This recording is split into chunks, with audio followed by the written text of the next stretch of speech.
मेरा 22 साल का देवर जब भी मुझे देखता तो कहता भाभी मेरी शादी करवा दो, और मुझसे वो शादी की जिद करके बैठ जाता। मैं सारा सारा दिन अपने आप को बचाती और कमरे में छुपकर बैठ जाती। जब मेरा देवर कहीं बाहर जाता तब मैं कमरे से बाहर आती और फिर जल्दी जल्दी घर का काम निपटा लेती। एक दिन मेरा देवर बिना बताए ही कमरे में जाकर छुप गया। जब मैं कमरे में गई मैंने उसे देखा तो मेरी होश ही उड़ गए। उस दिन मेरे देवर ने भाभी मेरी भी शादी करवा दो, मुझे भी शादी करनी है। मैंने देवर की तरफ पलट कर देखा और देवर से पूछा कि देवर जी आपको किस टाइप की लड़की चाहिए। तभी देवर जी ने मेरी ओर देखते हुए जब देवर जी ने मेरी ओर देखने लगे तो मुझे थोड़ा सा अजीब महसूस होने लगा। देवर जी मुझे सर से पांव तक ताकते रहे और मुझसे कहने लग गए कि भाभी मुझे आपके जैसी ही बीवी चाहिए, वह भी हूबहू आप ही चाहिए। मैं थोड़ा घबरा गई थी क्योंकि मेरे पति भी बाजू में बैठकर खाना खा रहे थे। मैं तुरंत किचन से बाहर आई और बाहर आकर अपने पति के बाजू में बैठ गई। मेरा देवर भी पता नहीं क्यों खाना लेकर आया और मेरे बाजू में बैठ गया। मेरा पति सब कुछ देख रहा था और मेरी सासू माँ भी सामने ही बैठी थी, वह भी खाना खा रही थी। मेरे पति उसे कहने लगे रवि बस करो, मजाक बहुत हो गया, बाजू में आओ और इधर बैठो। रवि की नज़रें मुझे बहुत ज़्यादा चुभा करती थी। मैं रवि से जितना हो सके उतना दूर ही रहती थी क्योंकि रवि बार बार मुझसे बहुत ही बदतमीजी से बातें किया करता था। जब भी आता मेरे पास वह कुछ न कुछ घटिया बातें करता और वहाँ से चला जाता, और उन बातों से मुझे बहुत ही ज़्यादा तकलीफ़ होती चली जा रही थी। एक दिन मैं अपने बेडरूम में अपना बाल बना रही थी क्योंकि मेरी नई नई शादी हुई थी, इसलिए मैंने नया सूट पहना रखा था। मेरे पति का भी आने का समय हो चुका था, इसलिए मैंने अपने आप को संवार रही थी। मैंने बहुत ही प्यारे कलर का सूट पहना था। तब तक रवि मेरे कमरे में आया। मैंने बड़े गुस्से से देखा और उससे कहा तुम्हें तमीज़ नहीं है, अंदर आने से पहले एक बार दरवाज़ा नॉक किया जाता है, इतना भी तुम्हारी माँ ने तुम्हें सिखाया नहीं है। आज मेरे लहजे में थोड़ी सी सख्ती, गुस्से में मैंने उसे डांट दिया, लेकिन फिर भी रवि कमरे में ही रुका रहा और मुझसे बातें करने लगा। भाभी आप सचमुच बहुत ही प्यारी हो, मुझे आपकी तरह ही एक कमसीन कली चाहिए। मैं रवि को बहुत ही गुस्से वाले लेजर में कहा कि तुम अभी मेरे कमरे से चले जाओ, वरना मैं आपकी माँ से शिकायत कर दूंगी कि आप मेरे कमरे में आते हो और मुझसे ऐसी घटिया बातें करते हो। तब तक मेरा पति सुजीत भी आ गया। सुजीत मुझे देखने लगा और कहने लगा कि क्या कर रही हो। मैंने उससे कहा कि आपका भाई कब से बेडरूम में है, वह जा ही नहीं रहा है।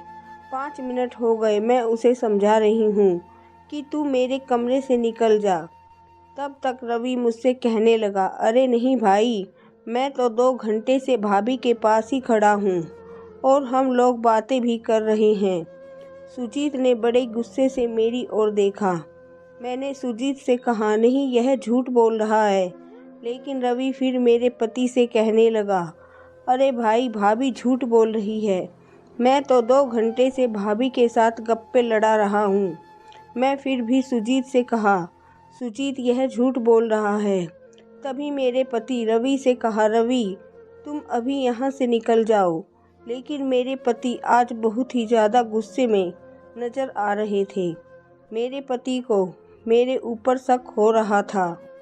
मैं और सुजीत आज घूमने जाने वाले थे, लेकिन पता नहीं सुजीत का आज मूड अचानक से खराब हो गया और उसने कहा कि मेरा सर दर्द हो रहा है, तुम जाओ और मेरे लिए चाय बनाकर लेकर आओ। मैं किचन में चली आई। मैं बहुत ज़्यादा ही परेशान थी। मुझे बहुत ज़्यादा डर लग रहा था क्योंकि मुझे ऐसा लग रहा था ऐसे मेरे देवर की वजह से मेरा पति सुजीत मुझ पर शक ना करना शुरू कर दे। मेरा पति कुछ ज़्यादा ही शांत स्वभाव का था। उसे बिल्कुल भी ज़्यादा बात करना पसंद नहीं था।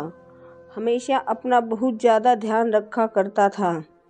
वह बस सबसे काम से काम रखा करता था।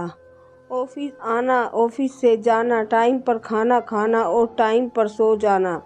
मेरा पति बहुत ही अच्छा इंसान था। मेरे पति को बिल्कुल भी झूठ बात पसंद नहीं थी, इसलिए मुझे बहुत ज़्यादा डर लग रहा था। रवि क्योंकि बार बार पर झूठ बोले चला जा रहा था। मैं यह सब सोचते सोचते चाय बना रही थी। चाय बनाकर रेडी हो गई, लेकिन मुझे याद ही नहीं रहा कि मुझे सुजीत को ऊपर ले जाकर चाय देनी है। मैं चाय लेकर नीचे और डाइनिंग टेबल पर बैठ गई। वहाँ पर डाइनिंग टेबल पर ही मेरा देवर आकर बैठ गया। डाइनिंग टेबल पर जैसे ही मैं बैठ गई, सुजीत भी ऊपर से नीचे आया और मेरी बाजू में बैठ गया। मेरी सासू माँ सामने ही बैठी हुई थी। तभी मेरी सासू माँ मुझसे कहने लगी कि मेरी भांजी की जगह तुमने ले ली, क्योंकि आज तुम यहाँ पर हो बस मेरी भांजी की वजह से ही हो। मेरी भांजी बहुत ज़्यादा बीमार हो गई और मेरी भांजी को मलेरिया हो गया और वह जान से मर गई, वरना आज तुम्हारी जगह सुजीत की पत्नी मेरी भांजी होती। और तब तक रवि बोला कि यह मेरी बीवी होती। सासू माँ रवि के चेहरे पर देखा और पेट में जोर से गुड्डा डाला और उससे कहा कि यह तुम्हारी भाभी है। तुम अपनी भाभी के बारे में ऐसी बातें ना करो, तू ही अच्छा है। सुजीत मेरी ओर गुस्से से देख रहा था। मैं और सुजीत बेडरूम में सोने के लिए चले गए, लेकिन सुजीत का मूड आज कुछ अच्छा नहीं लग रहा था। सुजीत मुझे उखड़ा उखड़ा ही नजर आ रहा था। सुजीत ने मेरी ओर पीठ करके सो गया। सुबह जब उठी तो सुजीत मुझसे बात नहीं कर रहा था।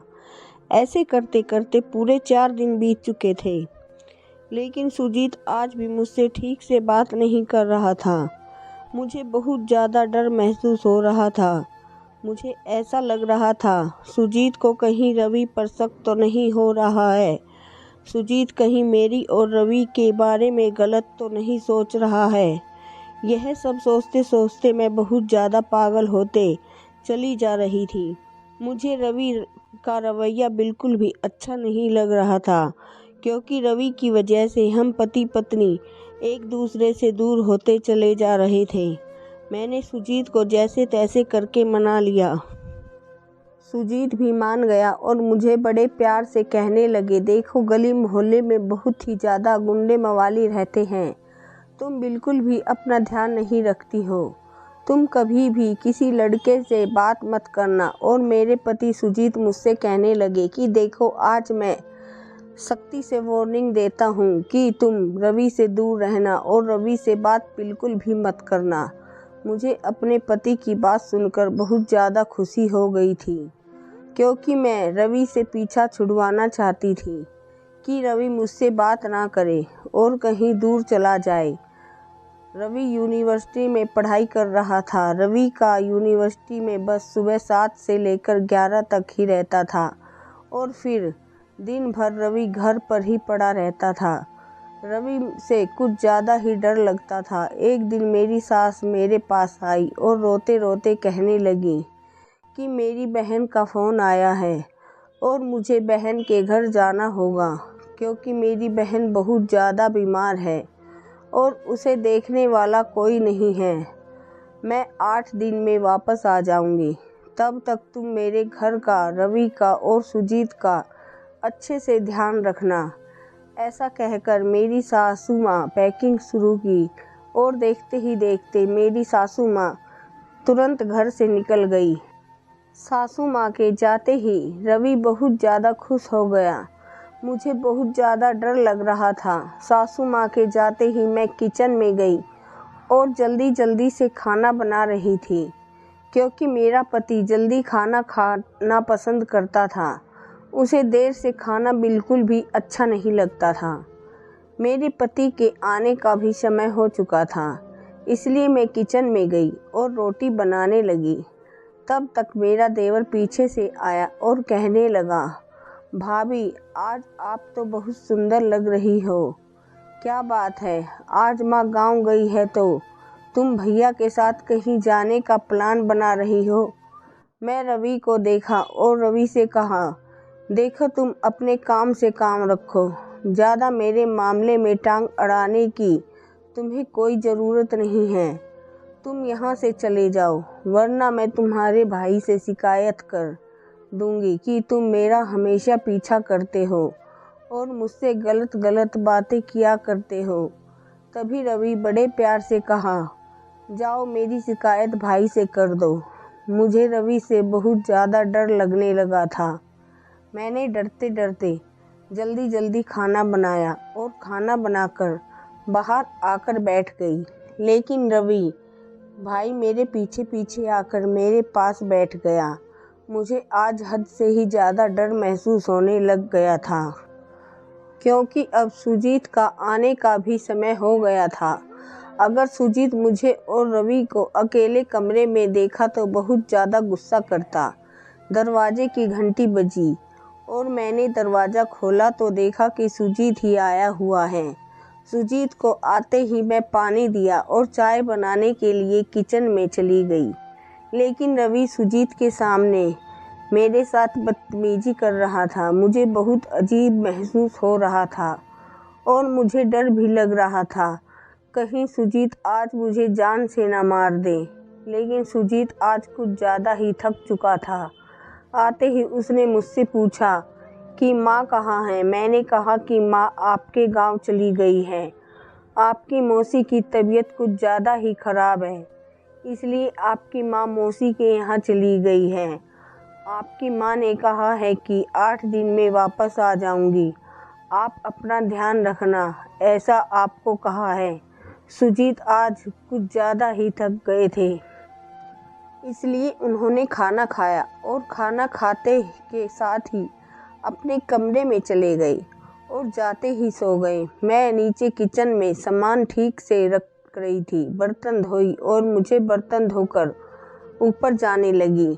रवि मुझे कुछ हद से ही ज़्यादा परेशान कर रहा था। ऐसा लग रहा था कि मैं रवि का मुंह तोड़ दूं, लेकिन वह मेरा देवर था। मैं उसके साथ बदतमीजी नहीं कर सकती थी, इसलिए मैंने बस उसे इतना ही कहा कि तुम आज के बाद मेरा नाम नहीं लोगे और मेरे आगे पीछे नहीं घूमोगे। बताओ, रवि मुझसे बड़ी गुस्से से कहने लगा, याद रखना इसका बदला मैं आपसे लेकर रहूँगा, क्योंकि आपने मुझे बहुत ज़्यादा बदतमीजी से बात करी है। आज सुजीत ऑफिस के लिए टिफ़िन बनाकर दे दी, क्योंकि सुजीत को ऑफिस का खाना बिल्कुल भी अच्छा नहीं लगता था। सुजीत अपनी सेहत का कुछ ज़्यादा ही ध्यान रखा करते थे। सुजीत ऑफिस के लिए चले गए थे। मैं भी नीचे आकर खाना बनाने में लग गई, क्योंकि देवर अभी घर पर ही मौजूद था। लेकिन मेरे दिल में बहुत ज़्यादा डर महसूस हो रहा था कि देवर और मैं घर में अकेली ही हैं, क्योंकि सुजीत को यह वाली बात पता चलती तो सुजीत बहुत ज़्यादा गुस्सा होता। मेरा देवर आज कॉलेज बंद किया था और घर पर ही रुका था। मैंने देवर से पूछा कि आज तुम कॉलेज क्यों नहीं गए, तो मेरे देवर ने आज मुझे बड़ी ही कमीनी स्माइल दी और अपने बेडरूम में चला गया और मुझसे कहने लगा कि चाय बनाकर रेडी रखना, मैं अभी नहा कर आता हूँ। पता नहीं सुबह से मेरा देवर घर पर नहीं कहीं दिखाई नहीं दे रहा था। मैं भी उस पर ज़्यादा ध्यान नहीं दिया और सीधा अपना जल्दी जल्दी काम ख़त्म करने में लग गई। मैं जल्दी जल्दी काम ख़त्म किया और मैं अकेले ही बैठकर खाना खाया और मैं टीवी देखने में लग गई। मुझे दोपहर की टीवी सीरियल देखना बहुत ज़्यादा पसंद था। मैं टीवी सीरियल देखने में मगन हो गई। मैं थोड़ी देर टीवी देखा और सीधा जाकर अपने बेडरूम में सो गई। जैसे ही मैं बिस्तर पर लेटी, मैंने देखा कि मेरे कमरे में मेरा देवर था। मैं ज़ोर से चीख पड़ी। मैं चीखते चीखते दरवाजे की ओर भागने लग गई। तब तक सामने से सुजीत आ गए और मैं सुजीत से बहुत ज़ोर से टकरा गई। मुझे कुछ भी समझ में नहीं आ रहा था कि यह सब कुछ क्या हो रहा है, क्योंकि सुजीत तो रात में 10 बजे लौटकर आते थे और आज तो दोपहर के 2 बजे ही सुजीत घर पर आ चुके थे। मेरा देवर कमीनी स्माइल दे रहा था। सुजीत को बहुत ज़्यादा गुस्सा आया और उसने मुझे धक्के देकर घर से निकाल दिया। मैंने सुजीत के पैर में गिरकर माफ़ी मांगी। मैंने सुजीत से कहा, इसमें मेरी कोई गलती नहीं है। मैं तुम्हारे भाई के साथ कोई भी गलत हरकत नहीं की है। अपने भाई से पूछो। लेकिन रवि बहुत ही कमीनी स्माइल दे रहा था, इसलिए सुजीत को यकीन हो गया कि यह सब मेरा ही किया धरा है। और सुजीत ने मुझे घर से धक्के देकर निकाल दिया और मुझे मेरे मायके में भेज दिया। मुझे मेरे मायके में आकर 3 महीने हो चुके थे। मैं 3 महीने से सुजीत ने मुझे कोई कॉल भी नहीं किया था, ना ही कोई मैसेज डाला था। लेकिन एक दिन मैं दरवाजे पर बैठकर सुजीत का इंतज़ार कर रही थी, लेकिन सुजीत मुझे लेने के लिए आया ही नहीं। तभी मैंने देखा कि मेरी सासू माँ सुजीत और रवि मेरे घर पर आए हुए हैं। मैं सुजीत को देखकर बहुत ज़्यादा खुश हो गई, लेकिन रवि को देखकर मेरे दिल में बहुत ज़्यादा नफरत पैदा हो गई, क्योंकि मैं रवि का चेहरा एकदम नहीं देखना चाहती थी और रवि मेरे सामने आ चुका था। मुझे बहुत गुस्सा आ रहा था कि रवि मेरे घर पर आया है। सासू माँ आते ही मेरे दोनों हाथ को थामने लग गई और मुझसे माफ़ी मांगने लग गई। सासू माँ ने मुझसे कहा कि बेटा मुझे माफ़ कर दो, मुझे यह सारी बात पता नहीं थी। मैं कल ही यहाँ पर आई हूँ। तब मुझे पता चला कि सुजीत ने तुम्हारे साथ क्या किया है और इसमें रवि का कितना बड़ा हाथ है। तभी रवि मेरे पास आया और मेरे पैरों में गिरकर माफ़ी मांगने लगा और वह मुझसे कहने लगा कि भाभी मुझे माफ़ कर दो, मैं तो तुम्हें पहले से ही अपनी माँ मानता हूँ। लेकिन भाई का स्वभाव कुछ ज़्यादा ही सख्ती वाला था, इसलिए मैं भाई का स्वभाव चेंज करना चाहता था। इसलिए मैं तुम्हारे साथ ऐसी हरकत किया करता था। लेकिन मुझे नहीं पता था कि भाई एक दिन मेरे ऊपर ही शक करेंगे। सासू माँ ने मेरी तरफ देखा और मुझसे कहने लगी, लड़की को देखो बेटा, रवि बहुत प्यारा लड़का है। वह कभी भी तुम्हारे साथ ऐसी कोई गलत हरकत नहीं करेगा। यह मुझे पूरा यकीन था, क्योंकि रवि पहले से ही बहुत ज़्यादा मजाकिया टाइप का इंसान था।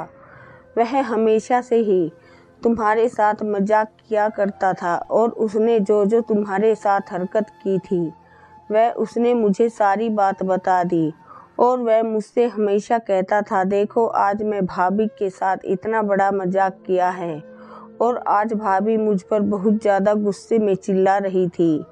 सुजीत मेरे पास और मुझे ज़ोर से गले लगाकर कहने लगा कि सुनीता मुझे माफ़ कर दो, मैं बहुत बड़ी गलती की थी जो तुम्हें घर से निकाल दिया था और मैं तुम्हारी कोई भी बात नहीं मानी थी। मुझे उस वक्त तुम्हारी बात मान लेनी चाहिए थी। मुझे अपने भाई पर और तुम पर शक नहीं करना चाहिए था। मेरे भाई को पहले से ही पता था कि मैं बहुत ज़्यादा शक्की इंसान हूँ, इसलिए मेरा भाई ने तुम्हारे साथ खेल खेला। तुम्हारे जाने के बाद मैं अपने भाई से सब कुछ पूछा, तब मेरे भाई ने मुझे सारी सच्चाई बता दी और उसने तुम्हारे साथ कितना बड़ा मजाक किया था। लेकिन मैं तुम्हें किस मुंह से लेने के लिए आता, इसलिए मैं तुम्हें 3 महीने तक लेने के लिए नहीं आया। लेकिन मैं 3 महीने तक सोया ही नहीं। जब मन आए तब मैंने माँ को सब कुछ बता दिया। मैंने माँ से भी माफ़ी मांगी और मैंने माँ से कहा कि मुझे आज ही शाम को लेने जाना है। तब माँ भी जल्दी से मान गई और हम सब यहाँ पर चले आए। मैं अब सुजीत के साथ बहुत ज़्यादा खुश हूँ और कोशिश करती हूँ कि सुजीत कभी भी मुझ पर शक ना करे। इस तरीके से मैं रहती हूँ। लेकिन सुजीत ने मुझे एहसास दिलवाया कि कभी भी मुझ पर शक नहीं करेगा। लेकिन मेरा मानना यह है कि रिश्तों की डोरी इतनी कच्ची नहीं होनी चाहिए कि किसी ने हल्का सा भी धक्का दिया और वह रिश्तों की डोर टूट जाए। इसलिए हमेशा एक दूसरे पर विश्वास बनाए रखे रहना चाहिए। धन्यवाद दोस्तों।